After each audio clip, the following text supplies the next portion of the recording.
कल्याण अहिल्यानगर मार्गावर भीषण अपघात, इको टॅक्सी आणि सिमेंट मिक्सरच्या धडकेत 11 जणांचा मृत्यू. बातमी रुपेश राजे. कल्याण अहिल्यानगर महामार्गावर सोमवारी सकाळी एक भीषण अपघात घडून 11 जणांचा मृत्यू झाल्याची प्राथमिक माहिती समोर आली आहे.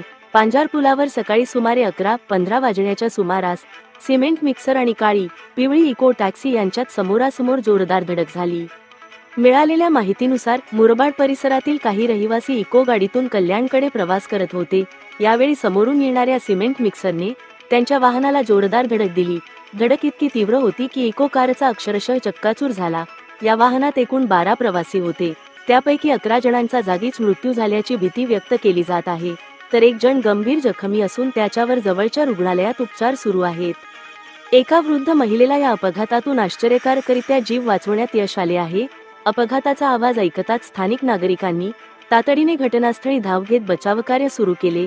अपघातग्रस्त वाहनातून मृतदेह बाहेर काढण्याचे काम स्थानिकांच्या मदतीने करण्यात आले. घटनेची माहिती मिळताच टिटवाळा पोलिसांनी घटनास्थळी पोहोचून पंचनामा सुरू केला. अपघाताचे नेमके कारण अद्याप स्पष्ट झालेले नाही. चालकाचा ताबा सुटणे किंवा अतिवेग हे संभाव्य कारण असल्याचा अंदाज व्यक्त केला जात आहे.